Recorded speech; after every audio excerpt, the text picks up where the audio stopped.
What's up, YouTube? This is MLB Trade Rumors North. I am the voice of Toronto.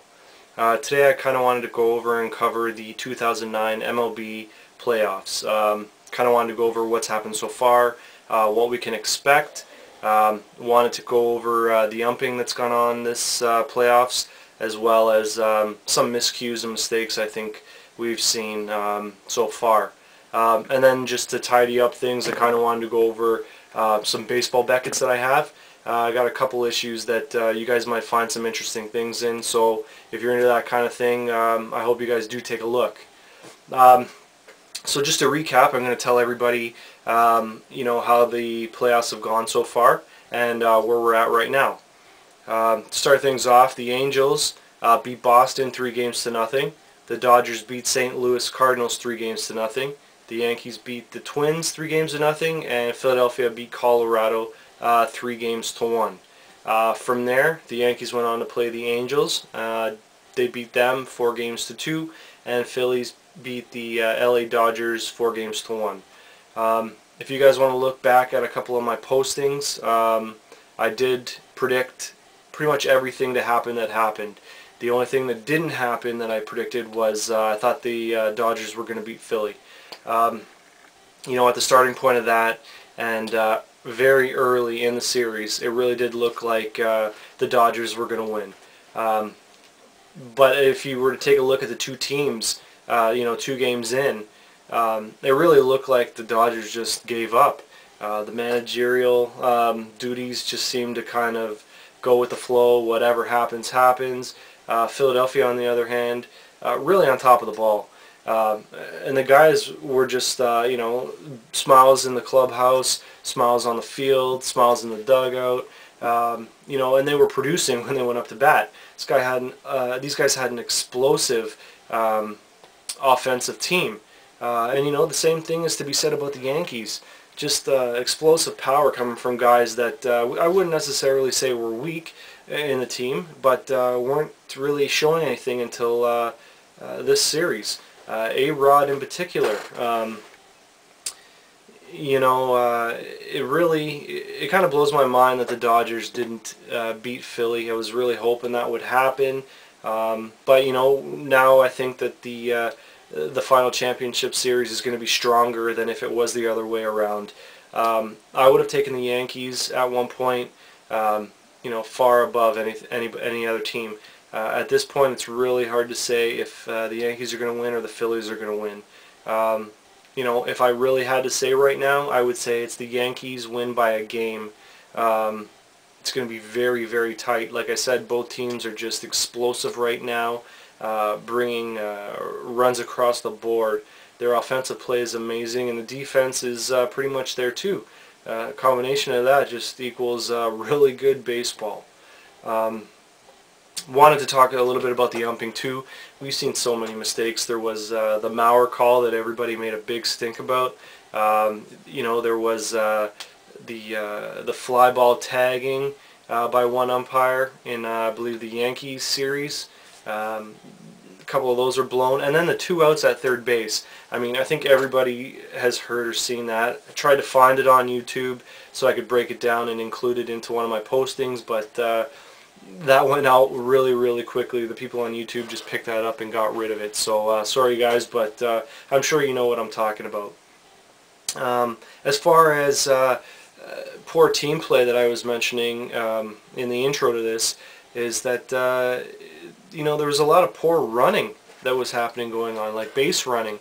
A lot of poor calls made on behalf of the players to take certain pitches.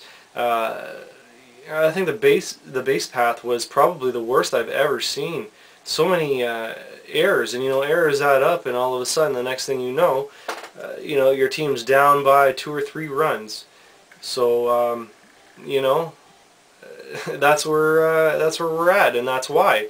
I always say too, I'm always welcome to comments and questions, and that never changes. But I have to say, guys, let's make it smart. I've got a couple things from some people that I've had to take down because it's ridiculous. I had one guy saying that he's posting because he's bored of playing Resident Evil 5. WWE wasn't making him happy this week, and then he just went on to say how he was a huge Mets fan, but that the Mets are out of it, so he's going for the Yankees, and people don't hate on him. I think the guy went on to say this about 45 times. There was an 8-minute video that could have taken about 30 seconds to post. You know what? If you want to make it 30 seconds and get your point across that way, if you're really that bored, do it.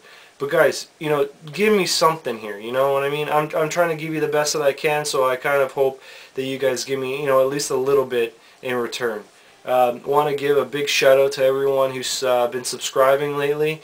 Got a whole bunch of new guys, so welcome aboard. Hope you like what I have. Spread the word. Again, if you guys have any comments or questions, let me know. I'll hit you back as soon as I can. For everybody who has asked, I've either sent a video back in return, or I've sent you an email to get at you. I did promise you guys a little bit about these Becketts that I have. The first one that I have is the June of 2009. As you guys can see, there's different players on here from decades past. There's an article on here if you guys are interested in collecting some of the great baseball cards of the past. The beginning of this just really covers rookies of different eras.